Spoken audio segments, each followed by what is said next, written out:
कर रहे हैं श्रीमद् भागवतम स्कंद 4 अध्याय 23 और श्लोक संख्या 30 और 31 को, और इनको समझने का है तो हम प्रयास कर रहे हैं। हरे कृष्णा। तो जैसे कि हम देख रहे हैं कि महाराज पृथु का भगवत धाम गमन हो गया है और उनके पीछे पीछे महारानी अर्ची जो है उन्होंने भी उसी लोक को उन्होंने प्राप्त किया है। जैसे यहाँ पे वर्णन हो रहा है कि किस प्रकार महाराज पृथु ने भक्ति योग का भी पालन किया, वर्णाश्रम पद्धति का पालन किया, और ये सारे जो भक्ति के मार्ग है उनको पालन करते हुए उन्होंने भगवान को प्रसन्न किया, अपने कर्तव्य को निभाया, सारे प्रकार के धर्म का पालन किया, और कैसे उन्होंने भगवान को प्रसन्न करके उनको प्राप्त किया, कैसे भगवत धाम वो चले गए हैं। ये पूरा वर्णन इस अध्याय में हो रहा है। और हम देख रहे हैं कि कैसे श्लोक संख्या 29 से मैत्रेय मुनि बता रहे हैं कि कैसे ये जो पृथु महाराज का ये जो भगवत धाम गमन है ये कैसे विशेष है। वहां पे बोल रहे हैं, हे विदुर, जब देवताओं की पत्नियां इस प्रकार परस्पर बातें कर रही थी तो आर्ची ने उस लोक को प्राप्त कर लिया था जहां उनके पति सर्वोत्कृष्ट स्वरूप सिद्ध महाराज पृथु पहुंच चुके थे। मतलब यहाँ पे क्या बताया जा रहा है कि जब एक पति भगवत धाम प्राप्त करता है तो पत्नी जो धर्म पत्नी का रूप में कार्य करती है, कर्तव्य को निभाती है, तो वो भी अपने पति का धाम प्राप्त कर लेती है। मतलब जो भी कार्य पति करता है, जैसे यहाँ पे भगवत धाम का बताया है, तो कोई देवी देवताओं का धाम को प्राप्त कर सकता है क्योंकि उसने अपने जीवन में किसी देवी देवता का पूजा किया है, अर्चा किया है, उनकी आराधना की है। तो जो भी लोग पति प्राप्त करता है वो पत्नी को प्राप्त हो जाता है। तो इसलिए कहा गया है, एक बहुत सुंदर उदाहरण स्थापित किया उन्होंने कि एक पति पत्नी को किस प्रकार से अपना गृहस्थी का पालन करना चाहिए, गृहस्थ आश्रम में कैसे रहना चाहिए, या फिर ये जो वर्ण है उसको कैसे पालन करना चाहिए, इसके लिए उन्होंने बहुत सुंदर उदाहरण प्राप्त किया है। और यहाँ पे मैत्रेय मुनि बता रहे हैं विदुर जी को कि कैसे उन्होंने दोनों ने एक साथ भगवत धाम प्राप्त किया है। तो कैसे कि ये सारे जो पति पत्नी शरीर छोड़ने के बाद भी वैकुंठ धाम प्राप्त कर सकते हैं। और इसी तात्पर्य के इसी श्लोक के तात्पर्य में श्रील प्रभुपाद लिखते हैं कि पति पत्नी जब इस भौतिक जगत में रहते हैं तब भी वे अपने घर को वैकुंठ बना सकते हैं। जैसे यहाँ पे दूसरे पैराग्राफ के पहले लाइन में बता रहे ना कि भक्ति विनोद ठाकुर का भी कहना है कि इस संसार में रहते हुए पति तथा पत्नी अपने घर को वैकुंठ बना सकते हैं। इस संसार में श्री कृष्ण की भक्ति में रत रहकर तथा अपने घर में भगवान की मूर्ति स्थापित करके और शास्त्रों के अनुसार मूर्ति की सेवा करके पति तथा पत्नी वैकुंठ लोक सा जीवन बिता सकते हैं। मतलब क्या बताया जा रहा है कि किसी भी पति पत्नी को वैकुंठ लोक प्राप्त करने के भगवत धाम जाने की भी आवश्यकता नहीं है। वो इसी भौतिक जगत में रहकर अपने धर्म को समझते हुए, अपने कर्तव्य को समझते हुए, शास्त्र का अध्ययन करते हुए, नाम जप करते हुए, भगवान की अर्चा विग्रह सेवा करते हुए, प्रामाणिक गुरु के मार्गदर्शन में अगर वो जीवन व्यतीत करता है तो वो इसी जगत में, भौतिक जगत में रहते हुए आध्यात्मिक जगत का, मतलब कौन से आध्यात्मिक जगत की बात हो रही है, महावैकुंठ की, जहां पर स्वयं भगवान उपस्थित होते हैं श्रीमती राधा रानी के साथ में, अपने सभी पार्षदों के साथ में, जहां पर वे आनंदमय लीला करते हैं, उस लोक को वो इस भौतिक जगत में रहते हुए वो उस प्रकार का, उसके समान वो आनंद वो प्राप्त कर सकते हैं। यही बात यहाँ पे श्रील प्रभुपाद अपने तात्पर्य में लिख रहे हैं कि कैसे पति पत्नी इस भौतिक जगत में रहते हुए वैकुंठ लोक का जो अनुभव है, जो आनंद है, उसका अनुभव प्राप्त कर सकते हैं। और ये सबसे सुंदर उदाहरण उन्होंने पति पत्नी के रूप में महाराज पृथु और अर्ची ने स्थापित कर लिया है। और इसीलिए मैत्रेय मुनि यहाँ पे बोल रहे हैं, जैसे श्लोक संख्या 30 में बता रहे हैं कि भक्तों में महान पृथु अत्यंत शक्तिशाली थे और उनका चरित्र अत्यंत उदार तथा उद्दाम था। इसलिए उनके चरित्र का यहाँ पर गुणगान हो रहा है कि कैसे उन्होंने सारे जो कर्तव्य है धर्म का उन्होंने पालन किया है। और इसका जो वर्णन है, जो पति पत्नी के रूप में महाराज पृथु तथा महारानी अर्ची का जो वर्णन है, वो मैंने यथासंभव तुमसे उसका वर्णन किया है। तो ये वर्णन जो है मैत्रेय मुनि ने विदुर को समझाया है। और अभी अभी क्या बोल रहे हैं श्लोक संख्या 31 में, यह इदम, मतलब अभी वो क्या है, कंक्लूड कर रहे हैं कि ये जो कथा हो रही है, ये जो महाराज पृथु तथा अर्ची की ये जो जीवन चरित्र है जो मैंने वर्णन किया है, तो इससे हमें क्या बोध प्राप्त हो रहा है, क्या निष्कर्ष हो रहा है, क्या हमें करना चाहिए। जो होता है ना, मतलब एक स्टोरी होती है, उसके पीछे एक सिद्धांत होता है, राइट। तो उसी प्रकार ये जो जीवन चरित्र उन्होंने बताया है, तो ये जीवन चरित्र बताने का उद्देश्य वहां पे 31 में बता रहे हैं कि जो व्यक्ति श्रद्धा तथा ध्यान पूर्वक राजा पृथु के महान गुणों को पढ़ता है। अभी देखिए कितना सुंदर बात बता रहे हैं यहाँ पे कि जो व्यक्ति श्रद्धा तथा ध्यान पूर्वक राजा पृथु के महान गुणों को पढ़ता है। तो मतलब राजा पृथु के जो गुण है, अर्थात अभी राजा पृथु केवल जब एक राजा बोला जाता है, तो राजा जब बोला जाता है तो उनकी पटरानी आती है, राइट। उनके पुत्र पुत्री आते हैं, मतलब राजपुत्र या राजकन्याएं आती है। हाँ, उनके मंत्रीगण आते हैं, उनके सेवक आते हैं, जो मतलब अलग अलग प्रकार के सेवक होते हैं। महल में कार्य करने वाले सेवक अलग होते हैं, राज दरबार में कार्य करने वाले सेवक होते हैं, जब राजा युद्ध के लिए निकलता है तब उनके सेवक अलग होते हैं। तो ये सारा जब एक राजा बोला जाता है तो उनकी पत्नियां, उनके पुत्र, उनके मंत्रीगण, उनका सैन्यगण और उनकी जो प्रजा है, इसको इंक्लूड किया जाता है। मतलब जब एक राजा बोलता है तो राजा के पीछे ये सब कुछ आ जाता है। तो यहाँ पे बताया जा रहा है कि जब ये पृथु महाराज का वर्णन हो रहा है, दैट मीन्स उनके पत्नी का भी वर्णन हो रहा है, उनके पुत्रों का भी गुणों का वर्णन अभी सुन रहे हैं, उनके मंत्रियों के रूप में उनका जो मंत्रियों का जो कार्य है उसको भी हम लोगों ने समझना होता है। तो इसलिए यहाँ पे बताया जा रहा है कि राजा पृथु ने अपने क्या कार्य किए हैं उसको अत्यंत श्रद्धा पूर्वक, मतलब सबसे पहला स्टेप क्या बताया जा रहा है कि श्रद्धा। तो श्रद्धा से जब हम सुनेंगे, और नेक्स्ट स्टेप आ रहा है ध्यान पूर्वक, मतलब ध्यान से सुनना है कि कौन व्यक्ति क्या बोल रहा है और क्या समझ रहे हैं, क्या कितना हमारा कंसंट्रेशन, कितना ध्यान पूर्वक हम समझ रहे हैं। तो जब इसको हम जब पढ़ेंगे, तो पहले स्टेप बताया गया है पढ़ना, उसके बाद या स्वयं सुनता है तो इसको श्रवणम है, और अथवा अन्य को सुनाता है, तो जब सुनाता है तो उसको क्या है, कीर्तनम बोलते हैं। तो पहले गुणों को पढ़ता है, तो पहले वो सुन रहा है, फिर उसके बाद वो अन्य को सुनाता है, तो वह अवश्य ही महाराज पृथु के लोक को प्राप्त होता है।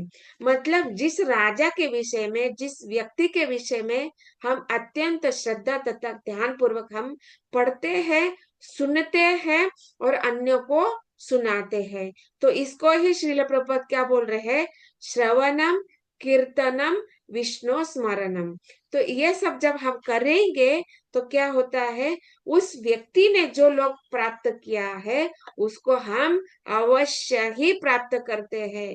मतलब यहाँ पे क्या बताया जा रहा है, छापा मार दिया, स्टैंप लगा दिया है कि श्रद्धा पूर्वक और ध्यान पूर्वक यदि हम किसी वैष्णव का, भगवान श्री कृष्ण के किसी शुद्ध भक्त का चरित्र, अगर हम बहुत अत्यंत ध्यान पूर्वक और श्रद्धा पूर्वक हम श्रवण करते हैं उसका, मतलब यहाँ पे अभी दो तीन बातें बताई क्या, कि पढ़ना, श्रवण करना और कीर्तन करना, मतलब केवल पढ़ने से भी वही लाभ प्राप्त होगा, जिस उस जो जो लाभ उन्होंने, उस व्यक्ति ने जिसके विषय में हम श्रवण पढ़ रहे हैं, वही हमें लाभ प्राप्त होगा। उसके बाद बोला है कि स्वयं सुनता है, या किसने, जिसने पढ़ा है उसके द्वारा जब हम सुनेंगे तब भी हम वही लाभ प्राप्त करेंगे। और जिसने सुना है जब वो बोलता है, हाँ? किसी को सुनाता है तब भी उसको भी लाभ प्राप्त होता है।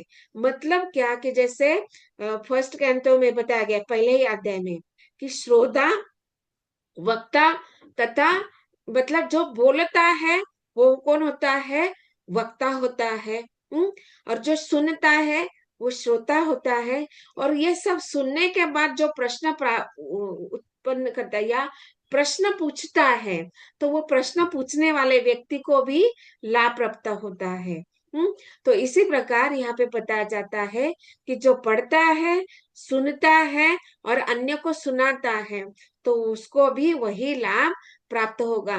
मतलब यहाँ पे बता रहे हैं कि जो पृथु महाराज ने जो भगवत धाम प्राप्त किया है, तो यह पृथु महाराज का चरित्र जब हम श्रद्धा पूर्वक और ध्यान पूर्वक हम जब पढ़ेंगे, सुनेंगे और उसका कीर्तन करेंगे, तो हम भी भगवान, जो भगवान का जो धाम है, जो पृथु महाराज ने प्राप्त किया है, जो महारानी आर्ची ने प्राप्त किया है, उसी धाम को हम प्राप्त कर सकते हैं।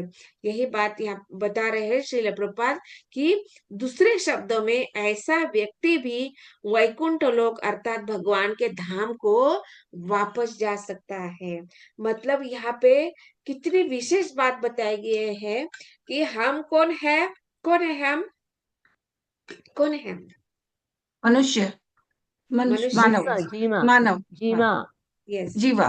मनुष्य है, जीव है, और भगवान के एक अंश के स्वरूप में है। तो हमारा स्वभाव कैसे है, जैसे भगवान का स्वभाव है वैसे ही हमारा स्वभाव है।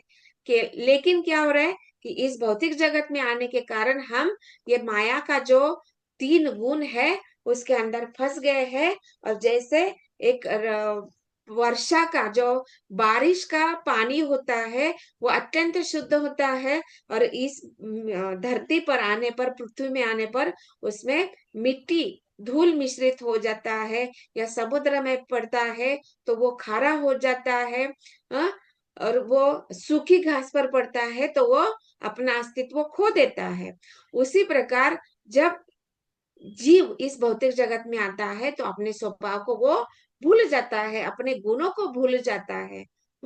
लेकिन यहाँ पे बताया जा रहा है कि जब हम ऐसे पृथु महाराज के जैसे जो उत्तम चरित्र वाले वैष्णव के बारे में हम जब श्रवण करेंगे, पढ़ेंगे और अन्य को सुनाएंगे, तब हम अपना जो व्यक्तिगत स्वरूप है, मतलब क्या, कि स्वरूप सिद्धि है, उसको हम प्राप्त कर सकते हैं। और इसलिए कहा गया है कि हम पुनः अपना जो स्वभाव है उसको प्राप्त करेंगे। दैट मीन्स हम समझेंगे कि हम जीव, हम शरीर नहीं है, हम जीव है। हम इस भौतिक जगत के वासी नहीं है। हमारा धाम, रहने की जगह ये नहीं है। हमारा जगह जो है आध्यात्मिक लोक है, वैकुंठ लोक है। और ये जब हम समझेंगे, हाँ, तब हम पुनः जाने का, वापस जाने का प्रयास करेंगे। तो इसके लिए हमारी ये जो श्रद्धा कैसी हो जाएगी, और भी दृढ़ हो जाएगी। तो ये श्रद्धा को भी दृढ़ बनाना है। इसलिए यहाँ पे बोला है ना कि ये जो श्रावयन, हाँ, मतलब अवहित, ध्यान पूर्वक पढ़ना, ये बहुत महत्वपूर्ण है। तो अभी हमारे पास इतने हम सौभाग्यशाली नहीं है कि हम सीधे महर्षि नारद जी से सुने, या सीधे व्यास देव से सुने, या अन्य अन्य जैसे मैत्रेय मुनि है, विदुर जी है, उनसे सुने। लेकिन हम इतने भी भाग्यशाली नहीं है कि सीधे प्रभुपाद से हम सुन नहीं पाए हैं। तो लेकिन हमारे लिए भगवान ने इतना सुविधा दी है कि हम गुरु महाराज से सुन पाए हैं, और सुन रहे हैं। और यहाँ पे हम देख रहे हैं, भले ही श्रील प्रभुपाद इस जगत में हम ऐसे बोल सकते हैं कि वो अभी नहीं है, लेकिन वो है। कैसे है? अभी हम देख रहे हैं कि इस शब्द रूप में श्रील प्रभुपाद को जब हम भगवान की ये जो भक्ति है, जो भक्तों के जो चरित्र हम जब सुन रहे हैं, तो कैसे सुन रहे हैं? जब श्रील प्रभुपाद जी ने इन चरित्रों को शब्दों में रूपांतरित किया है, हमारे लिए इतनी सरल शब्दों में उन्होंने लिख कर रखा है। दैट मीन्स हम प्रत्यक्ष रूप से भगवान की यहाँ पे भगवान को हम श्रवणम के द्वारा प्राप्त कर रहे हैं। उनका भक्तों का चरित्र हम सुन रहे हैं, मतलब क्या, वरिष्ठ वैष्णव को हम सुन रहे हैं। और सबसे महत्वपूर्ण बात कि श्रील प्रभुपाद से हम सुन रहे हैं। दैट मीन्स भगवान की उपस्थिति है, वरिष्ठ वैष्णव की उपस्थिति है, श्रील प्रभुपाद की उपस्थिति है, हमारे प्रत्यक्ष गुरु की उपस्थिति है, और हमारे साथ जो वैष्णव है, जो हमारे साथ जो गुरु भाई है, या हमसे सीनियर गुरु भाई है, जो हमारे नए जो नवदीक्षित भक्त है, हम सब के साथ में बैठकर सुन रहे हैं। तो इसको ही सत्संग कहा जाता है। मतलब भगवान, भक्त और भागवत, इसको जब समन्वय हो जाता है तो इसको सत्संग कहा जाता है। और इसको हम पढ़ रहे हैं, श्रवण कर रहे हैं, और उसका कीर्तन भी कर रहे हैं। तो इसलिए जब हम सत्संग में बैठ जाते हैं, तो हम उस समय के लिए, भले ही हम क्लास होने के बाद पुनः अपना भौतिक शरीर में आ जाते हैं, पुनः हम भौतिक गुणों में आ जाते हैं, लेकिन जब वो समय होता है, सत्संग का समय होता है, उस समय में केवल हम श्रवण करते हैं भगवान के विषय में, वरिष्ठ वैष्णव के संग में होते हैं, शास्त्रों के संग में होते हैं, भगवान की लीला, गुण, रूप, उसका हम धाम का हम श्रवण कर रहे हैं, और उसका कितना भी सूक्ष्म मात्रा में क्यों ना हम उसका अनुभव करते हैं। मतलब क्या, उस समय में हमारा इंद्रियां, मन, बुद्धि, अहंकार, आत्मा परमात्मा के रूप में पूरा घुल मिल जाता है। मतलब हम कल्पना करने लगते हैं कि कैसे पृथु महाराज चले गए होंगे, कैसे अर्ची महारानी उनके पीछे पीछे गई होंगी, और वो कैसा लोक होगा, वो कैसे गए होंगे, ये सारे जो मैत्रेय मुनि है, विदुर जी कैसे चर्चा कर रहे हैं। तो हम अपने आप में इमेजिन करने लगते हैं जब ये श्रवण करने लगते हैं। तो इसलिए यहाँ पे जब हमारी श्रद्धा विकसित हो जाती है, तो हम क्या हो जाता है, श्रद्धा कैसे विकसित हो रही है कि श्रवणम के द्वारा, राइट, क्योंकि हम सुन रहे हैं। तो देखिए, मतलब जब हम पढ़ते हैं तो इतना हम कल्पना कर नहीं सकते, लेकिन जब हम श्रवण कर रहे हैं तो कैसे हो रहे हैं, हमारी इंद्रिय एक्टिवेट हो जाती है, और सबसे बड़ा इंद्रिय मन एक्टिवेट हो जाता है। तो वो मन कल्पना करना लगता है, और जब मन कल्पना करता है तो बुद्धि उसको प्रेरित करती है कि देखो ये ऐसा वो वट वृक्ष हो पाएगा, इतना बड़ा वट वृक्ष है कि एक ही वट वृक्ष के नीचे बैठकर 88,000 ऋषि जो है नैमिषारण्य के स्थल में बैठकर वहां से सुत गोस्वामी से सुन रहे हैं। तो इसकी हम कल्पना कर सकते हैं कि जब हम परिक्रमा में वगैरह जाते हैं तो एक वट वृक्ष को देखते, तो हम बोलते बाप रे कितना बड़ा वट वृक्ष है, उसकी कितनी टहनियां है, कितने गहरे उसके बड़े बड़े पत्ते हैं, कितनी ठंडी हवा है, कितनी छाव है उसके नीचे। तो उसको कल्पना करके हम सोच सकते हैं कि जब वो नैमिषारण्य के स्थल में 88,000 जो ऋषि मुनि एक ही वट वृक्ष के नीचे बैठे हैं, और वहां पे सोचिए कितना क्राउड है, मतलब वहां पे हम लोगों के सत्संग में कुछ 4-5 हजार डिवोटी आ जाते थे, हम सोच अरे हमें पीछे सुनाई नहीं दे रहा है, हम पीछे बैठेंगे तो हमें सुनाई नहीं दे रहा है, क्योंकि पीछे बातें कर रहे हैं, कुछ चर्चा कर रहे हैं। तो इससे हम कल्पना कर सकते हैं कि वहां पे 88,000 ऋषि मुनि महर्षि सारे योगी, गृहस्थी, वानप्रस्थी, सन्यासी, ब्रह्मचारी, सारे सारे बैठे हैं। और ना तो वहां पे कोई साउंड सिस्टम है, ना ही कोई स्पीकर है, कुछ भी नहीं है, और केवल एक व्यक्ति बोल रहा है। और जो लास्ट में पीछे बैठा है, ऑफ कोर्स अभी वो वट वृक्ष है तो वो जैसे घेरा बना के, मतलब एक सर्कल में बैठे होंगे, राइट, या फिर या स्क्वायर में बैठे होंगे। तो उसका तो हम अभी देखो, हम कल्पना कर रहे हैं कि वो स्क्वायर में बैठे हैं या फिर सर्कल बना के बैठे हैं, तो हम लोगों को पता नहीं है। हो सकता है कोई टहनी के ऊपर चढ़ के बैठा हो, कोई नीचे बैठा हो, लेकिन ये नहीं हो सकता कि कोई चढ़ पेड़ के ऊपर उसी पेड़ के ऊपर नहीं, कोई दूसरा पेड़ है सामने वाला, उसके ऊपर पेड़ चढ़कर बैठा हो, कि मुझे जो सुत गोस्वामी उसको सामने देखकर आई कांटेक्ट के साथ मुझे सुनना है। तो ऐसे कल्पना करने वाले भी लोग होंगे। तो मतलब देखिए हम कितना कल्पना कर रहे हैं कि ऐसे भी हो सकता है, ऐसे भी हो सकता है। जैसे ये शिव जी जब कथा कर रहे हैं, तो वहां पे हम लोगों ने देखा कि माता पार्वती है, उनके गोद में बैठी है। तो ऐसे भी हो सकता है कि ये जो धारे नैमिषारण्य के ये सारे जो ऋषि है, तो एक दूसरे के गोद में भी बैठे होंगे। हो सकता है ना। मतलब देखिए हम लोग एक प्रसंग को लेकर हम कितना कल्पना कर रहे हैं। तो इसलिए यहाँ पे बोल रहे हैं कि ये जो श्रवण हम करते हैं, तो अपने आप इंद्रियां नियमित हो जाती है। और ये जो इंद्रिया है अपना जो मतलब कर्म इंद्रिया तो रुक जाती है। तो यहाँ पे ज्ञान इंद्रिय के द्वारा हम कल्पना करने लगते हैं, और मन कल्पना करने लगता है, और बुद्धि जो है वो प्रेरित हो जाती है। और अहंकार का यहाँ तो बात ही नहीं रह जाता है। सत्संग में जब आते हैं तो अहंकार क्या हो जाता है, वहां पे हम शरीर है ये चीज भूल जाते हैं।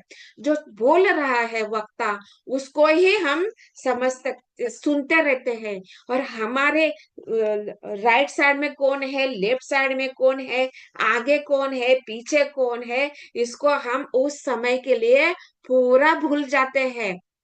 कि जब हम ध्यान पूर्वक और श्रद्धा पूर्वक जब हम सुनते हैं, तो हम पूरा भूल जाते हैं, अपने शरीर को भी भूल जाते हैं। और जब हम वो जो कल्पना कर रहे हैं, भगवान का धाम कैसे होगा, कैसे भगवान वहां पे लीला करते होंगे, वो जो प्रसंग चल रहा है उसमें इतना डूब जाते हैं कि अपने शरीर को भी भूल जाते हैं, इंद्रियों को भूल जाते हैं, हम अपने अहंकार को भूल जाते हैं, और केवल उस लीला में इतना प्रविष्ट हो जाते हैं कि सब कुछ हमें वो हम अपने आप को उस लोक में अपने आप को देखने लगते हैं। तो इसलिए यहाँ पे बताया जा रहा है कि शास्त्र में दैट मीन्स कि जब ऐसे सत्संग में हम ध्यान पूर्वक और श्रद्धा पूर्वक हम श्रवण करते हैं, तो उस समय हम प्रत्यक्ष रूप से वैकुंठ का वास कर रहे हैं। तो इसलिए हमें सत्संग में जब प्रामाणिक गुरु से जब पूर्ण ये जो प्रामाणिक शास्त्र से हम जब श्रवण करते हैं, तो इसी शरीर में इसी धाम में रहते हुए हम आध्यात्मिक का लोक का आनंद का अनुभव करते हैं। तो मतलब भले ही हम भौतिक जगत में है, लेकिन यहाँ पे आनंद भी है, सुख भी है, क्योंकि जीव का स्वरूप है आनंद की प्राप्ति करना, सुख उसको चाहिए। तो शाश्वत सुख इसमें है कि साधुओं का, शास्त्रों का, गुरु का संग करने से हम वो शाश्वत आनंद जो है, सुख जो है उसका अनुभव कर सकते हैं। और इसके लिए सबसे पहले स्टेप बताए हैं श्रवणम। और श्रवणम के लिए पात्रता बताई क्या जा रही है, श्रद्धा तथा ध्यान पूर्वक। तो ये दोनों पात्रता बताए जा रहे हैं। और कार्य क्या है, विधि क्या है, श्रवणम। और उसके लिए क्वालिफिकेशन बताया गया है, श्रद्धा तथा ध्यान पूर्वक। तो उस समय जब हम श्रवणम कीर्तनम, इससे क्या हो रहा है, हम क्या कल्पना कर रहे हैं ना कि कैसे वो लोक होगा, कैसे भगवान के धाम में पृथु महाराज गए होंगे। तो ये जब हम कल्पना कर रहे हैं, तो क्या हो रहा है यहाँ पे, हम स्मरणम कर रहे हैं, भगवान विष्णु का स्मरण कर रहे हैं, राजा पृथु का स्मरण कर रहे हैं, महारानी अर्ची का स्मरण कर रहे हैं, मैत्रेय मुनि कैसे विदुर जी को समझा रहे हैं, उनका स्मरण कर रहे हैं, कैसे सुखदेव गोस्वामी ने परीक्षित महाराज को समझाया, कैसे सुत गोस्वामी ने ये सारे ऋषि मुनि को समझाया, इसको हम क्या कर रहे हैं, कल्पना कर रहे हैं, इमेजिन कर रहे हैं। तो इसीलिए जब हम श्रवणम करेंगे तो हम क्या हो जाएगा, कीर्तनम के द्वारा हम उनका स्मरणम भी करेंगे। तो इसलिए बताया जा रहा है कि श्रवणम कीर्तनम विष्णु स्मरणम। और इसके लिए ऑब्वियसली यहाँ पे दो क्वालिटीज है, श्रद्धा तथा ध्यान पूर्वक। और इसीलिए हम देखते हैं कि जब भी श्रील प्रभुपाद किसी भी श्लोक का तात्पर्य लिखते हैं तो उसमें भगवान भगवत और भागवत का उन्होंने रेफरेंस दिया ही होता है। वो हमेशा ही भक्तियों को बताते हैं, भक्तों की लीला के चरित्र के बारे में बताते हैं, भगवान के विषय में बताते हैं, और इतने सरल भाषा में बताते हैं कि हम जैसे जिन्होंने ना तो कभी ऋषि मुनियों को देखा है, ना ही उनसे सीधे सीधे हम लोगों ने श्रवण किया है, लेकिन श्रील प्रभुपाद जी ने हमारे ऊपर इतना कृपा किया है कि हम जो कलयुग के जो पतित युग है, युग के जीने वाले जो जीव है, हमारे लिए इतनी कृपा कर रखी है कि इतना सरल भाषा में उन्होंने ये सब हमें उपलब्ध कराया है। तो हम देख रहे हैं कि ये जब हम ऐसा सब प्रभुपद जी के महाराज द्वारा, गुरु के द्वारा जब हम श्रवण करेंगे तो निश्चित रूप से भगवत धाम प्राप्त करेंगे। जब हम श्रवण कर रहे हैं उस समय भी हम भगवत धाम का प्राप्त कर रहे हैं, और मृत्यु के बाद भी, मतलब क्या, जब हम ये शरीर छोड़ेंगे तो निश्चित रूप से हम भगवान को प्राप्त करेंगे। लेकिन इसके लिए दो पात्रता बता दी गई है, श्रद्धा तथा ध्यान पूर्वक। और इसलिए यहाँ पे बता रहे श्रील प्रभुपाद तात्पर्य में लिख रहे हैं कि भक्ति करते समय श्रवणम कीर्तनम विष्णु स्मरणम पर विशेष बल दिया जाता है। इसका अर्थ है कि विष्णु के विषय में श्रवण तथा कीर्तन से भक्ति प्रारंभ होती है। जब हम विष्णु का नाम लेते हैं तो उसका अर्थ है विष्णु से संबंधित बातें भी होता है।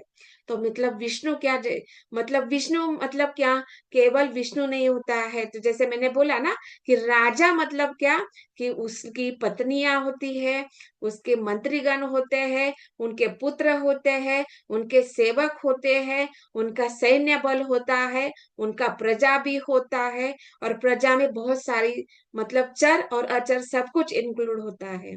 तो इतना बड़ा उनका एक राजा के पीछे कार्य करते हैं। उसी प्रकार जब हम भगवान बोलते हैं तो मतलब भगवान श्री कृष्ण जब बोलते हैं तो उनकी जो शक्ति है, परम शक्ति श्रीमती राधा रानी होती है। तो राधा रानी और उनकी भगवान की ये जो तीनों प्रकार की शक्तियां, तो राधा रानी अंतरंगा शक्ति है, तो उनकी बहिरंगा शक्ति भी माया देवी है। तो माया देवी को क्या कहा जाता है, ये जो बहिरंगा शक्ति जो है उनको क्या कहा जाता है कि वो ये सेविका है, किसकी, अंतरंगा शक्ति की सेविका बहिरंगा शक्ति। और इनका एक और स्वरूप है जीव शक्ति। और जो राजा का जो ये जो सैन्य सेवक जो होता है उसको हम किससे तुलना करेंगे, ये जो जीव शक्ति है। तो मतलब भगवान की जीव शक्ति कौन है, ये सेवक है।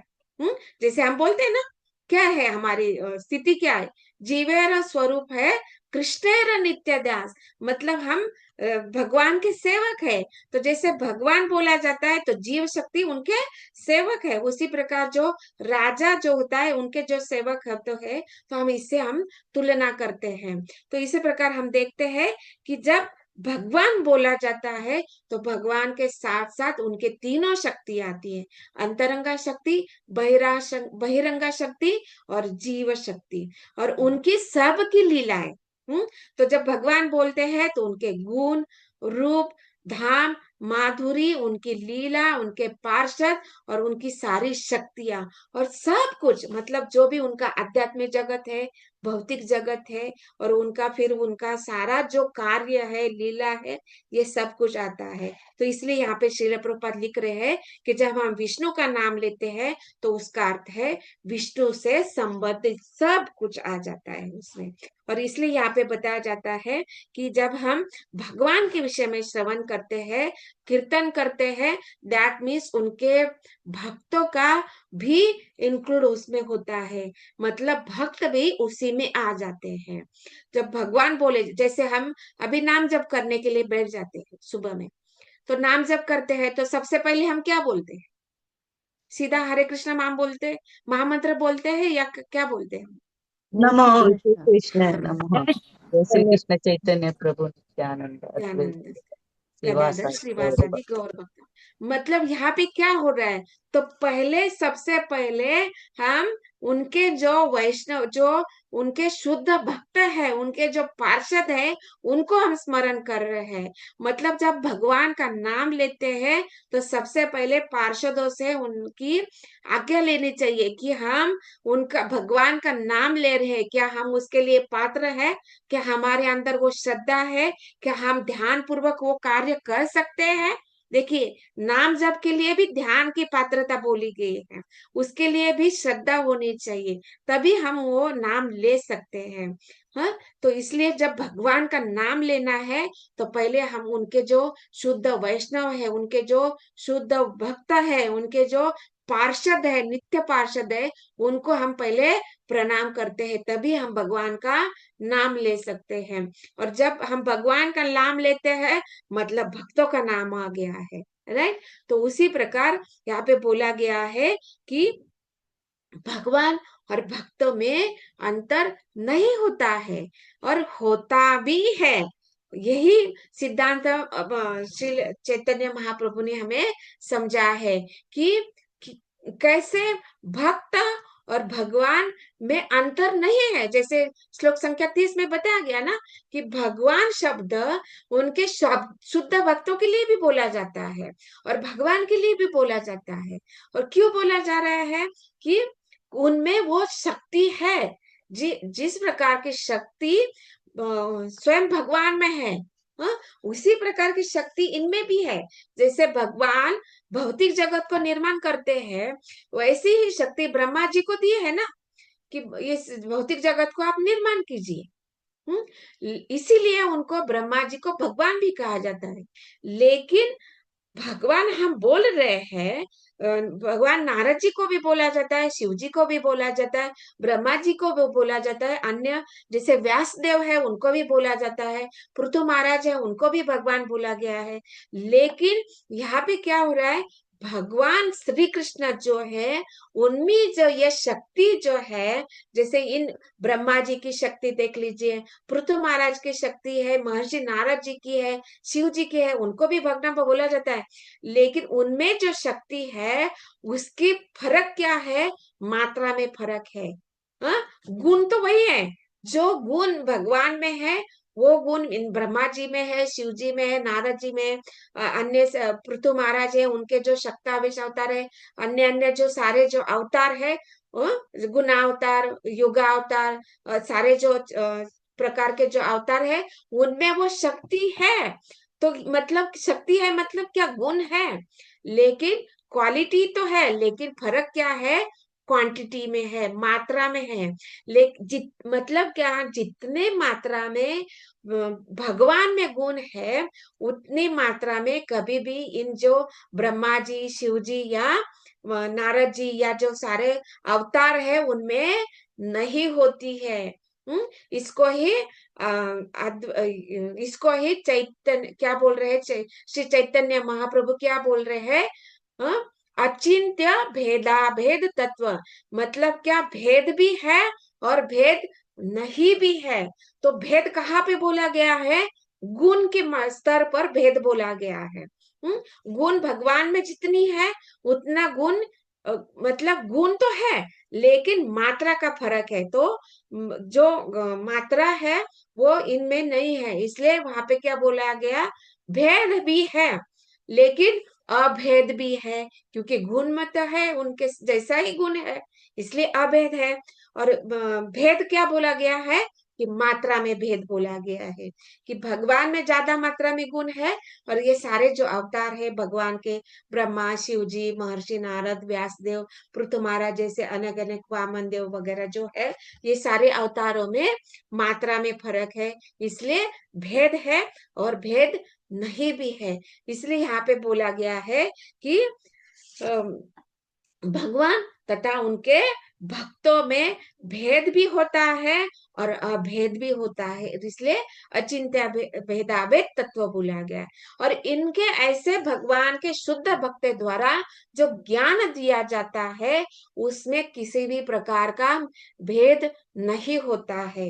दैट मीन्स जब हम कल्पना कर सकते हैं, जब हम श्रवण करते हैं, उसका कीर्तनम होता है, और हम जब स्मरण करने लगते हैं तो स्मरण के स्टेज पर हम वो जो कल्पना करने लगते हैं कि कैसा भगवान का धाम होगा, कैसे भगवान के पार्षद है, भगवान कैसे लीलाएं करते हैं, जब इसको हम जब अपने आप बैठे हुए एक जगह पर बैठे, इस भौतिक जगत में इन तीनों के अंदर बैठे हुए एक बहिरंगा के शक्ति के नियंत्रण में हम जब बैठकर जब उसकी कल्पना करने लगते हैं, मन में, आत्मा में, बुद्धि में, अहंकार में, जब हम ये इमेजिनेशन करने लगते हैं, दैट मीन्स हम क्या है, हम उस आध्यात्मिक लोक को हम प्राप्त हो जाते हैं। और उस लोक को जब हम प्राप्त करते हैं, दैट मीन्स हम अपने स्वरूप को प्राप्त कर लेते हैं। अपना ये जो शुद्ध सतोगुण का जो शुद्ध सतोगुण मतलब क्या, स्वरूप शक्ति के स्तर पर हम आ जाते हैं, जब हम वो कल्पना करने लगते हैं कि कैसा भगवान का धाम है और कैसे हम भगवान है, वो सारे भक्त है। तो ये जब ये सारा ज्ञान जब हमें इन शास्त्रों के द्वारा, गुरु के द्वारा, श्रील प्रभुपाद के द्वारा जब हम प्राप्त हो जाता है, तो इस ज्ञान को ही अद्वैत ज्ञान बोला जाता है। मतलब जैसा बोला गया है वो वैसा ही है। मतलब इसीलिए श्रील प्रभुपाद जी ने जब ये बुक्स ट्रांसलेट किए तो उनको क्या बोला है श्रील प्रभुपाद जी ने, यथारूप, एज इट इज, जशी आहे तशी, मतलब जैसा उन्होंने देखा है, ऋषियों मुनियों ने देखा है, जैसे श्रील प्रभुपाद जी ने देखा है, जैसे गुरु ने देखा है। तो अभी देखने के लिए भी कौन से प्रकार के, 3 प्रकार के चक्षु देखे है ना हम लोगों ने।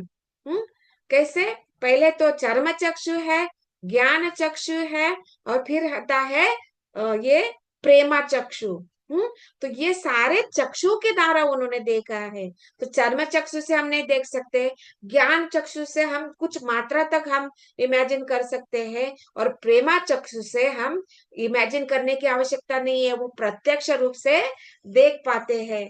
तो ये जो उन्होंने देखा है, अनुभव किया है, उन्होंने श्रवण किया है, उन्होंने पठन किया है और स्मरण करने का उन्होंने कार्य किया है, और इसीलिए वो जो ज्ञान उन्होंने हमें दिया है तो वो अद्वैत ज्ञान है। मतलब उसमें किसी भी प्रकार का भेद नहीं है। और इसलिए यहाँ पे हमें बोला जाता है कि श्रवणम कीर्तनम, लेकिन कोई सा ज्ञान होना चाहिए, प्रामाणिक ज्ञान होना चाहिए, जो भगवान से आया हुआ है, जो भगवान से लेकर ब्रह्मा जी, शिव जी, नारद जी, महर्षि, मतलब ये जो 4 संप्रदाय जो है उनके द्वारा जो ज्ञान हमें प्राप्त हुआ है, उस ज्ञान को समझने से जब गुरु हमें वो ज्ञान प्रदान करते हैं तो वो निश्चित रूप से हम अद्वैत ज्ञान को प्राप्त कर रहे हैं।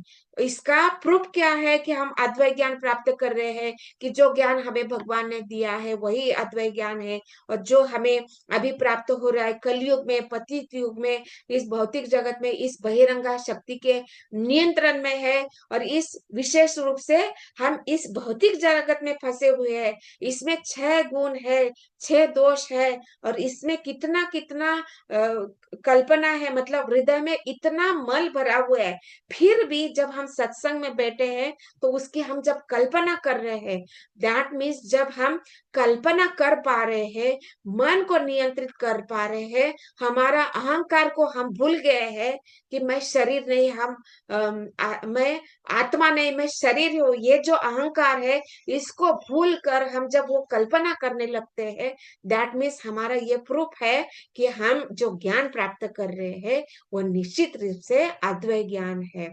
तो इसलिए हम वो कल्पना कर पा रहे हैं, और इसलिए उनके द्वारा जो दिया गया जो ज्ञान है वो निश्चित रूप से दैवी ज्ञान है, जो भगवान का जो दिव्य गुणों को उसको हम कल्पना कर सकते हैं। और इसलिए यहाँ पे बताया जा रहा है कि विष्णु तथा वैष्णव में कोई द्वैत भाव नहीं होता है, इसे ही अद्वैत ज्ञान करते हैं। दैट मीन्स भगवान तथा भगवान के जो पार्षद होते हैं उसमें कोई अंतर नहीं होता है, लेकिन अंतर भी होता है कि वहां पे गुण और मात्रा का, मतलब क्वालिटी और क्वांटिटी। और इसलिए हम देखते हैं कि भक्त तथा भगवान को भी भगवान कहा, मतलब भगवान श्री कृष्ण तो है ही, लेकिन उनके शुद्ध भक्तों के भी भगवान कहा जाता है। और यहाँ पे श्रील प्रभुपाद तात्पर्य में लिख रहे हैं कि उनके जो शुद्ध भक्त हैं, मतलब कौन, जिसको हम गुरु के रूप में स्वीकार करते हैं। अभी गुरु भी अलग अलग प्रकार के हैं, पथ प्रदर्शक गुरु है, शिक्षा गुरु है, दीक्षा गुरु है। तो इन सारे जो गुरु, जो प्रकार के अलग अलग प्रकार के गुरु हैं, उनको भी हमें भगवान के जैसा सम्मान देना चाहिए। इसलिए यहाँ पे लिख रहे हैं कि गुरु का सम्मान परमेश्वर के ही समान किया जाता है, क्योंकि वह भगवान का परम विश्वसनीय सेवक होता है। मतलब क्या कि गुरु भी कौन है, भगवान के सेवक है, लेकिन वो भगवान के गुणों को तत्वतः जानते हैं, वो भगवान को प्रत्यक्ष रूप से सेवा कर रहे हैं, प्रत्यक्ष रूप से उनसे आदान प्रदान कर रहे हैं। हाँ, जैसे अभी आप हम लोग यहाँ पर बैठकर एक दूसरे से बात कर रहे हैं, एक दूसरे को सुन रहे हैं, एक दूसरे के साथ हम लोग ज्ञान का आदान प्रदान कर रहे हैं, उसी प्रकार जो गुरु होता है वो भगवान का प्रत्यक्ष प्रामाणिक प्रतिनिधि होता है, और वो प्रत्यक्ष रूप से भगवान से बातें कर सकते हैं, भगवान से आदान प्रदान कर सकते हैं, भगवान को जो आनंद जो चाहिए उसको, वो आनंद को वो प्रदान करते हैं, भगवान की प्रसन्नता के लिए कार्य करते हैं। इसलिए वो भगवान को आनंद प्रदान करते हैं, इसलिए सेवक होते हैं। लेकिन हमारे लिए वो भगवान के जैसे ही सम्मान वो प्राप्त कर सकते हैं, इसलिए हमें गुरु को जो है भगवान के जैसा ही सम्मान देना चाहिए। इसलिए यहाँ पे बताया गया है, इसका पालन जो है, गुरु को भगवान के स्वरूप मानने का जो ये तथ्य बताया जा रहा है, ये जो सिद्धांत जो प्रिंसिपल है उसको बताया जो जा रहा है, उसको विद्वानों ने भी पालन किया है। जैसे सुत गोस्वामी कथा कर रहे हैं, मैत्रेय मुनि जो कथा कर रहे हैं, जो शुकदेव गोस्वामी जो कथा कर रहे हैं, तो ये जो कथाकार है, जैसे यहाँ पे व्यासदेव जो है, उन्होंने जो श्रीमद् भागवत का संकलन किया है, तो उनको जो रिस्पेक्ट दिया जा रहा है, क्योंकि वो व्यासासन पर बैठे हैं, दैट मीन्स वो भगवान के प्रतिनिधि के रूप में भगवान के गुण रूप लीला माधुरी पार्षद धाम, उनके जो सारे जो गुणों का जो वर्णन कर रहे हैं, तो दैट मीन्स वो भगवान के प्रतिनिधि है, और वो प्रत्यक्ष रूप से उन्होंने भगवान का अनुभव किया है, इसीलिए उनको हमें गुरु के रूप में सम्मान देना चाहिए। और इसको सारे जो व्यासासन पे बैठे हैं उनको रिस्पेक्ट करना कैसे, वो सारे जो 88,000 डिवोटी है, परीक्षित महाराज है, उनके साथ में जो सारी जो प्रजा बैठी है, वो जो श्रवण कर रहे हैं, और यहाँ पे विदुर जी जो श्रवण कर रहे हैं, वो मैत्रेय मुनि को भी भगवान के रूप में रिस्पेक्ट कर रहे हैं। इसलिए यहाँ पे बताया जा रहा है कि जो व्यासासन पे बैठ रहे हैं, जो गुरु है, जो हमें ज्ञान प्रदान कर रहे हैं, उनको भगवान के जैसा ही सम्मान प्रदान करना चाहिए। और इसको हमारे वैष्णवों ने, मतलब उन्होंने विद्वान जो है उन्होंने भी इसका पालन किया है। और ये इसलिए अतः मैं श्री हरि के प्रामाणिक प्रतिनिधि अपने गुरु के चरण कमलों को नमस्कार करता हूँ। वंदे गुरु श्री चरणारविंदम। हाँ, तो इसलिए गुरु को भी भगवान के जैसा ही सम्मान देना चाहिए, और इसीलिए गुरु को भी हम भगवान बोल सकते हैं, क्योंकि भगवान के जो गुण है वो प्रत्यक्ष रूप से गुरु में भी है। लेकिन यहाँ पे क्या है, जो गुणों की जो मात्रा है उसमें अंतर होता है। इसीलिए हम भले ही गुरु को हम भगवान के जैसा सम्मान करते हैं, लेकिन हम गुरु को भगवान नहीं बोल सकते। गुरु कभी भी अपने आप को भगवान नहीं मानते हैं, और गुरु कभी भी भगवान को जो सम्मान दिया जाता है उसी स्तर का जो भगवान का जो सम्मान होता है वो अपने लिए कभी भी स्वीकार नहीं करते हैं। लेकिन एक शिष्य का कर्तव्य है कि एक गुरु को भगवान का प्रतिनिधि के रूप में भगवान के लिए जो सम्मान दिया जाता है उसी स्तर का सम्मान एक गुरु को देना चाहिए। ये शिष्य का कर्तव्य है, और यही बात यहाँ पे हमें समझा जा रहा है कि एक वैष्णव जो है, परम वैष्णव जो गुरु होता है वो भगवान से अभिन्न होता है। श्रील प्रभुपाद तात्पर्य में लिख रहे हैं, हाँ, कि एक परम वैष्णव गुरु होता है और भगवान से अभिन्न होता है।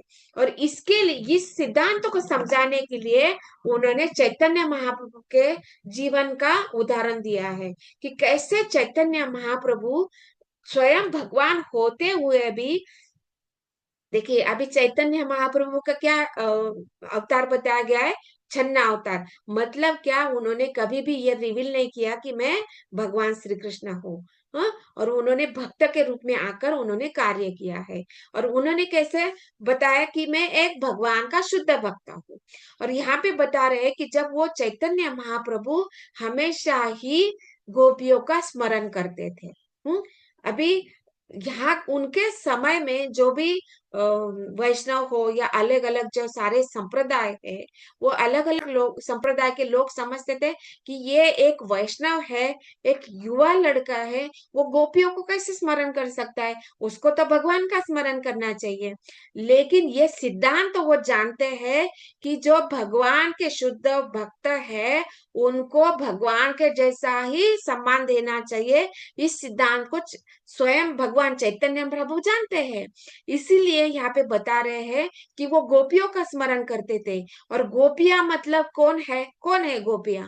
भगवान की शुद्ध भक्ता है, वो भगवान की शुद्ध सेवक है। मतलब कैसे कि भले ही वो घर का कार्य कर रही है, क्या क्या कार्य करती है गोपियां, गवो जो है, गैया जो है उनको चराना, उनका जो गोबर है उसको साफ करना, बर्तन मांजना, कपड़े धोना, या जो भी घरेलू कार्य है, गोबर की जो काउडंग, वो जो उपलिया है, मतलब क्या बोलते हैं उसको, जो जलावन के लिए जो गीला गोबर है उसको सुखाने के लिए अलग प्रकार की जो विधि होती है, मतलब उसको हम क्या बोलते हैं, उपलाई बोलते हैं माता जी। उपलाई, हाँ, यस, गोबर गोबर गोबर गोबर, हाँ। तो ये जो गोबर का उपली बनाने के लिए वो कार्य कर रहे हैं, तो भले ही वो बहुत, मतलब देखिए, एक पशु को मल को हाथ लगाना ये बहुत अशुद्ध कार्य है, लेकिन शास्त्र में बताया गया कि काऊ का जो मल है वो अत्यंत शुद्ध है। लेकिन एक दृष्टि से देखा जाए, मतलब भौतिक दृष्टि से अगर देखा जाए, यहाँ पे मेट्रो सिटी में रहने वाला एक वैभवशाली व्यक्ति, उसको बोला अगर आप गाय के मल को स्पर्श करो, तो वो स्पर्श करेगा? नहीं करेगा। तो इसलिए उनके दृष्टि से बताया जा रहा है कि ये जो गोपियां है, काऊ के मल का जो उपलिया बना रही है, ऐसा कार्य करते हुए वो क्या कर रही है, भगवान का स्मरण कर रही है। और उन गोपियों का स्मरण कौन कर रहे हैं? चैतन्य महाप्रभु इस कलयुग में के समय में आकर उन गोपियों का स्मरण कर रहे हैं, और वो भी अपनी युवा अवस्था में। तो इसलिए ये सारे जो अपसंप्रदाय वाले या अलग अलग संप्रदाय वाले लोग, उनको उनको ऐसे लग रहा था कि इन्होंने तो भगवान का स्मरण करना चाहिए, ये क्यों गोपिया का स्मरण कर रहे हैं। और इसीलिए चैतन्य महाप्रभु ने बोला कि ये जो सिद्धांत है कि भगवान के शुद्ध भक्तों का स्मरण करना भगवान के स्मरण करने का जैसा ही है। इस सिद्धांत को स्थापित करने के लिए उनको संन्यास ग्रहण करना पड़ा। और इसलिए भगवान को तो संन्यास ग्रहण करने की आवश्यकता नहीं है, लेकिन एक उदाहरण स्थापित करने के लिए बताया कि ये जो सिद्धांत है कि भगवान से भी जब भगवान के जैसा ही सम्मान शुद्ध भक्तों को देना चाहिए। और हम देखते हैं कि सर्वश्रेष्ठ शुद्ध भक्त कौन है? भगवान की ये जो सारी गोपियां है, उनके जैसा कोई भी शुद्ध भक्त नहीं है। और उन गोपियों में भी सर्वश्रेष्ठ गोपी कौन है? श्रीमती राधा रानी। तो उनके जैसा कौन शुद्ध भक्त हो सकता? कोई नहीं हो सकता। तो इसलिए इस सिद्धांत को स्थापित करने के लिए स्वयं भगवान को भी संन्यास ग्रहण करना पड़ा, क्योंकि ये जो कलयुग के जीव है, उनको सिखाने के लिए उन्होंने ये आचरण किया कि भगवान का जो शुद्ध भक्त है उसको स्मरण करने के लिए हमें भगवान के जैसा ही उनको शुद्ध भक्तों का सम्मान करना चाहिए। इसके लिए उन्होंने वैष्णव, यहाँ पे लिख रहे हैं ना, इस घटना को यहाँ पे देखिए श्रील प्रभुपाद तात्पर्य लिख रहे हैं। जब कहा जाता है कभी कभी भगवान चैतन्य महाप्रभु गोपियों का नाम जप करते थे। मतलब अभी देखिए हम क्या नाम जप कर रहे हैं? हरि नाम जप कर रहे, राइट? हरे कृष्णा कृष्णा कृष्णा हरे हरे, हरे राम राम राम हरे हरे। तो ये जप करते हम लोग अभी जप करें। तो चैतन्य महाप्रभु भी यही जप करते थे, लेकिन यहाँ पे बताया जा रहा है कि कभी कभी वो गोपियों का नाम लेते थे। तो ये जब भगवान गोपियों का नाम लेते थे, चैतन्य महाप्रभु जब गोपियों का नाम लेते थे, तो उनके कुछ शिष्य इसके बजाय श्री कृष्ण का नाम लेने के लिए वो कहते थे, वो बोलते थे कि श्री कृष्ण का नाम क्यों ले रहे आप? भगवान मतलब गोपियों का नाम क्यों ले रहे आप? भगवान का नाम लीजिए। तो शिष्यों पर वो अत्यंत रुष्ट हो जाते थे। क्यों रुष्ट हो रहे? क्योंकि वो प्रिंसिपल ही नहीं समझ रहे, सिद्धांत नहीं समझ रहे कि भगवान के शुद्ध भक्त है, वो भगवान के जैसा ही सम्मान के योग्य है, इसको नहीं समझ रहे हैं। इसलिए भगवान चैतन्य महाप्रभु रुष्ट हो जाते थे। और इस घटना को लेकर इतना भी तंडा हो गया कि चैतन्य महाप्रभु ने संन्यास ग्रहण करने का निश्चय कर लिया, क्योंकि गृहस्थ आश्रम में उन्हें गंभीरता पूर्वक नहीं लिया जा रहा था। मतलब लोग जो है वो समझ ही नहीं रहे थे कि कैसे गोपी, मतलब ये जो गोपियां है भगवान की शुद्ध भक्ता है और इनको भगवान के जैसा ही सम्मान देना चाहिए, इसको वो नहीं समझ रहे थे। इसलिए भगवान स्वयं ने भी वो गोपियों के ये जो भगवान के जैसा ही सम्मान देना, गोपियों को भगवान के जैसा सम्मान देना, इस संप्रदाय को स्थापित करने के लिए उन्होंने ये सब संन्यास ग्रहण उन्होंने स्वीकार कर लिया। और इसका भगवान भगवत गीता में भी बोलते हैं कि मेरी भक्ति से बढ़कर मेरे शुद्ध भक्तों की भक्ति करना सर्वश्रेष्ठ है। यहाँ पे बोल रहे भगवान ने स्वयं भी कहा है कि मेरे भक्तों की भक्ति करना मेरी प्रत्यक्ष भक्ति से श्रेष्ठ है।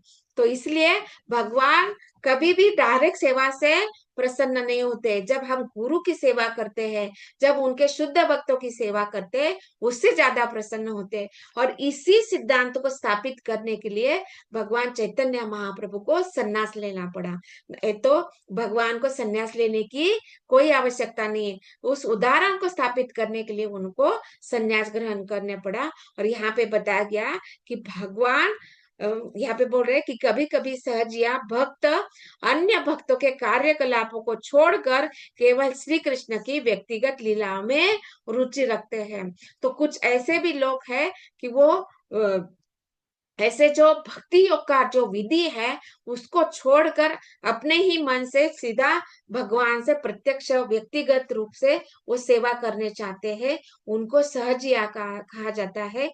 लेकिन शास्त्र स्वयं भगवान बताते हैं कि उससे मैं कभी भी प्रसन्न नहीं होता है। जब तक आप मेरे शुद्ध भक्त की सेवा नहीं करेंगे, तब तक मैं आपसे प्रसन्न नहीं होऊंगा। मतलब क्या, आप जब तक आप शास्त्र से, जब तक आप गुरु से, जब तक आप साधु से की उनकी सेवा नहीं करेंगे, तब तक भगवान प्रसन्न नहीं होंगे। क्या बोल रहे हैं?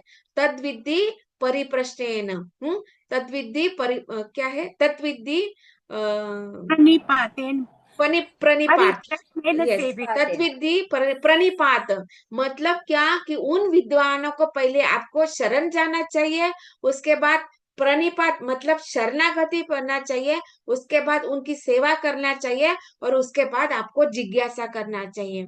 मतलब क्या कि जो चैतन्य महाप्रभु है, जब गोपियों का स्मरण कर रहे हैं, मतलब क्या कि एक जीव को, जो जीव भौतिक जगत में आया है, उसको शुद्ध भक्ता, और सबसे श्रेष्ठ शुद्ध भक्ता है गोपियां, तो उनके शरणागत होना चाहिए, मतलब उनसे प्रणिपात करना चाहिए।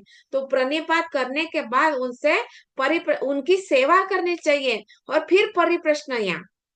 तब तक आप जिज्ञासा नहीं कर सकते, जब तक आप प्रणिपात नहीं करेंगे, उनकी सेवा नहीं करेंगे, तब तक हम उनकी सेवा नहीं कर सकते। और ये जो सर्वश्रेष्ठ सिद्धांत है, इसका सर्वश्रेष्ठ जो प्रिंसिपल है, उसको वो ये जो सहज या व्यक्ति है उसको नहीं समझ सकते हैं, क्योंकि भगवान अपनी व्यक्तिगत सेवा से बढ़कर जो उनके भक्त है उनकी सेवा से ज्यादा प्रसन्न होते हैं।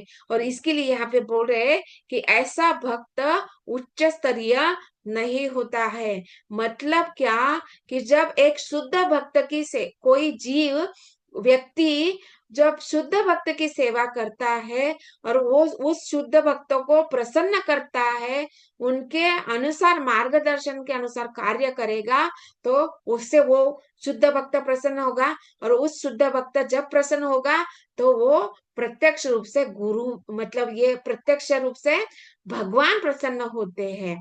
तो इसलिए उसको उच्च स्तरीय भक्त कहा गया है।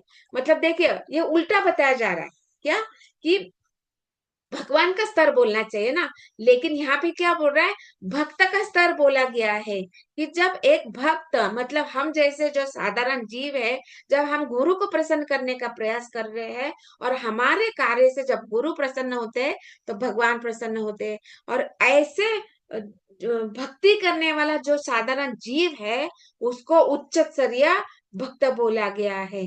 और जो भक्त तथा भगवान को समान स्तर पर देखता है, वही आगे उन्नति करता है। तो देखिए, श्रील प्रभुपाद कितनी बड़ी बात बोल रहे हैं कि जब हम गुरु को भगवान के जैसा सम्मान करेंगे, और गुरु को प्रसन्न करने के लिए जब हम प्रयास करेंगे, तभी हम प्रगति कर सकते हैं। नहीं तो कितना भी आप 64 राउंड जप कर लो, कितना भी आप भागवतम पढ़ लो, कितना भी भगवत गीता 100 बार पढ़ लो, 1000 बार पढ़ लो, लेकिन भक्त और भगवान के ये जो स्तर पर नहीं देखेंगे।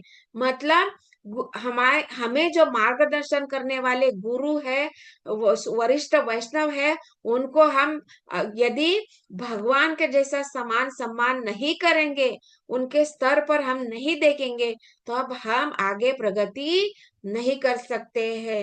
और यहाँ पे श्रील प्रभुपाद ये कंक्लूजन दे रहे हैं, निष्कर्ष बता रहे हैं कि हमें गुरु को भगवान के जैसा ही सम्मान देना चाहिए। जब तक हम गुरु को भगवान जैसा सम्मान नहीं देंगे, तब हम किसी भी प्रकार के आध्यात्मिक प्रगति नहीं कर पाएंगे। दैट मीन्स सबसे बड़े यहाँ पे क्या बताया जा रहा है कि हमें ये जो पात्रता बताए ना शुरुआत में, क्या, श्रद्धा तथा ध्यान पूर्वक। मतलब गुरु में श्रद्धा होना चाहिए, और जो गुरु ने आदेश दिए है उसको ध्यान पूर्वक श्रवण करना चाहिए। तो ये जो शुरुआत में बताया ना, ध्यान पूर्वक श्रवणम कीर्तनम विष्णु स्मरणम, और ये जो क्वालिटीज है, मतलब सॉरी क्वालिटीज नहीं, क्वालिफिकेशंस, पात्रता। तो ये जो दो पात्रता है, श्रद्धा तथा ध्यान पूर्वक, और उसके बाद आता है श्रवणम कीर्तनम विष्णु स्मरणम। तो पहले सबसे बड़ी हमारी ये जो पात्रता है, श्रद्धा और ध्यान पूर्वक, और उसके बाद हम श्रवणम कीर्तनम विष्णु स्मरणम। और जब उसके बाद जब हम गुरु से ये सारे श्रवणम कीर्तनम, ये जो मार्गदर्शन हम प्राप्त करेंगे और उसको ध्यान पूर्वक गुरु को हम भगवान के जैसा सम्मान करेंगे, तभी हम आगे बढ़ पाएंगे, अन्यथा हम आगे नहीं बढ़ेंगे। केवल जप करते रहेंगे, श्रवण करते रहेंगे, लेकिन कीर्तनम के बाद विष्णु स्मरणम के स्तर पर आगे नहीं बढ़ेंगे। ये श्रील प्रभुपाद यहाँ पे बोल रहे हैं कि आपको गुरु को भगवान के जैसा ही सम्मान करना चाहिए। इसीलिए श्रील प्रभुपाद जी ने हमें ये सबसे पहले उठकर यही कार्य दिया है। पहले अपना आपको सुचिरभूत कर लो, स्नान कर लो, और सबसे पहले भगवान की आरती के रूप में गुरु को सम्मान प्रदान कर रहा है। तो मतलब जब हम गुरु आरती कर रहे हैं, तो क्या हम भगवान के कर रहे हैं? गुरु के प्रतिनिधि के रूप में हम गुरु के माध्यम से भगवान को प्रसन्न कर रहे हैं। तो अभी देखिए, भगवान की आरती कर रहे हैं ना, लेकिन आरती में क्या गा रहे हैं? वंदे गुरु श्री चरणारविंदम, गुरु को गा रहे हैं हम लोग। आप समझ रहे हैं? मतलब भगवान की आरती में भगवान की स्तुति होनी चाहिए ना। हाँ, वृंदावन में जब गाते हैं तो वहां पे विवाह विशेष गाते हैं, और प्रभुपाद जी ने हम सारे मंदिरों को गुरु अष्टकम गाने के लिए बोला है। क्यों ऐसा हो रहा है? मतलब क्या कि वृंदावन में जब आरती हो रही है तो भगवान का वो शाश्वत स्थान है। भगवान कभी भी वहां पे वृंदावन छोड़ के नहीं गए हैं, इसीलिए केवल वहां पे भगवान उपस्थित है। इसलिए श्रील प्रभुपाद जी ने केवल वहां पे विवाह गाने के लिए कहा है, क्योंकि भगवान साक्षात उपस्थित है। लेकिन जब मंदिरों में गाया जा रहा है, जब हमारे घरों में जब हम गाते हैं, तो हम गुरु की आरती कर रहे हैं। मतलब क्या, जब हम गुरु को प्रसन्न करेंगे और गुरु के रूप में भगवान को प्रसन्न करेंगे, गुरु हमारे द्वारा आरती स्वीकार करके अपनी आरती गाएंगे और भगवान को प्रसन्न करेंगे। तो इसलिए हमें सुबह में गुरु अष्टकम गाने के लिए बोला गया है। तो मतलब श्रील प्रभुपाद का हम सोच सकते हैं कि जो जब इस्कॉन स्थापित किया भगवान श्रील प्रभुपाद जी ने भगवान की प्रसन्नता के लिए, तो भगवान ने की प्रत्यक्ष विधि सेवा करने के लिए, आरती के लिए नहीं बोला है। अगर प्रत्यक्ष आरती हम बोलते थे, प्रभुपाद जी ने प्रत्यक्ष रूप से आरती करने के लिए अगर बोल दिया होता, तो हम सहजिया के कैटेगरी में आ जाते थे। और भगवान यहाँ पे बोल रहे हैं कि आपको व्यक्तिगत रूप में मेरी सेवा नहीं करनी है, आपको भक्तों की सेवा करनी है। तो मतलब आरती में भी हम सोच सकते हैं कि श्रील प्रभुपाद जी ने जब ये स्टैंडर्ड लगा, तो गुरु आरती ही क्यों रखा? सीधा विभावरी शेष वहां पे रखा है वृंदावन में, तो सारे मंदिर में विभावरी शेष गा सकते थे। लेकिन यहाँ पे ये जो प्रिंसिपल है कि ये वैष्णव जो होता है वो भगवान के जैसा ही सम्मान प्राप्त करता है। और जब भगवान ने बोला है कि मेरा, क्या बोला है कि मेरे भक्तों की भक्ति करना मेरी प्रत्यक्ष भक्ति से श्रेष्ठ है। और हम जब आरती गा रहे हैं, मंदिर में हो, सेंटर में हो या घरों में हो, मतलब क्या, हम भगवान की भक्ति कर रहे हैं। और भक्ति में हमें सीधा भक्ति हम नहीं कर सकते हैं। आगे के लाइन में लिखा है ना, कभी कभी सहजिया भक्त अन्य भक्तों के कार्यकलापों को छोड़कर केवल श्री कृष्ण की व्यक्तिगत लीला में ही रुचि रखते हैं। मतलब क्या, अगर हम घर में, मंदिर में, ये सारे सेंटर जो होते हैं, नाम हट्ट सेंटर या जो प्रचार के जो केंद्र है, उनमें भी गुरु की आरती ही गाते हैं। अगर गुरु आरती नहीं होती या विभावरी शेष जो आरती गाई जाती है वो होती, मतलब क्या कि हम सीधा सीधा भगवान की व्यक्तिगत सेवा कर रहे हैं। और यहाँ पे प्रिंसिपल बताया जा रहा है कि हमें व्यक्तिगत सेवा नहीं कर रहे।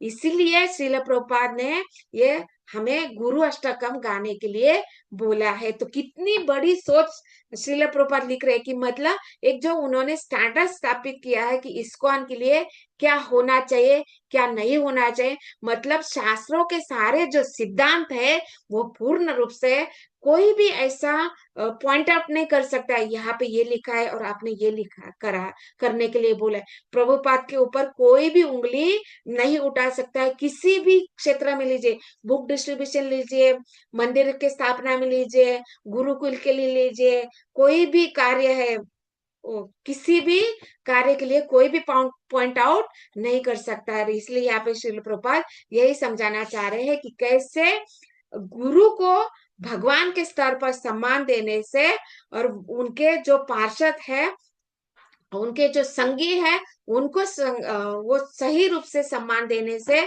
और दो पत्रता के द्वारा, श्रद्धा तथा ध्यान पूर्वक द्वारा हम श्रवण करके कीर्तन करके विष्णु का स्मरण कर सकते हैं। और ये स्मरण करते हुए इस भौतिक जगत में रहते हुए, इस भौतिक जगत में भौतिक शरीर धारण करते हुए हम आध्यात्मिक सुख का क्षणिक आनंद जो है वो हम प्राप्त कर सकते हैं। अभी देखिए यहाँ पे भी बोला है कि भौतिक जगत का सुख कैसा होता है, क्षणिक होता है। दैट मीन्स हम जो आनंद यहाँ पे अनुभव कर रहे हैं सत्संग में, भक्त भगवान और भागवत में जो आनंद का अनुभव करते हैं, वो भी कैसा होता है, क्षणिक होता है। मतलब वो सत्संग के समय में ही होता है आनंद, लेकिन ये सत्संग में जो क्षणिक आनंद हमें मिलता है वो सारे दिन के लिए हमें बैटरी चार्ज करा देता है। वो जो सब मॉर्निंग में जब हम श्रवण करते हैं वो पूरा दिन के लिए हमें एनर्जी मिल जाता है कि हमारे जो भौतिक कार्यकलाप है उसके लिए हमें वो एनर्जी प्राप्त होता है। पूरा दिन हम उसको याद करते हैं कि आज हम लोगों ने क्या सुना, आज क्या था कथा में, क्या पॉइंट था, उसको हम भगवान की लीला को स्मरण करते रहते हैं। इसलिए यहाँ पे हम बोल रहे हैं कि श्रवणम उतने महत्वपूर्ण है और श्रद्धा और ध्यान पूर्वक ये दो पात्रता यहाँ पे बताए जा रहे हैं। और इसीलिए जब हम इसको श्रवण करेंगे, स्मरण करेंगे, तो निश्चित रूप से हम भगवत धाम प्राप्त करेंगे। और इसका ही जो निर्णय के रूप में यहाँ पे मैत्रेय मुनि विदुर जी को समझा रहे हैं, प्रभुपाद जी हमें समझा रहे हैं तात्पर्य के रूप में। तो ग्रंथराज श्रीमद् भागवतम की जय, श्रील प्रभुपाद की जय। ओम तत्सत। हरि बोल, थैंक यू माता जी।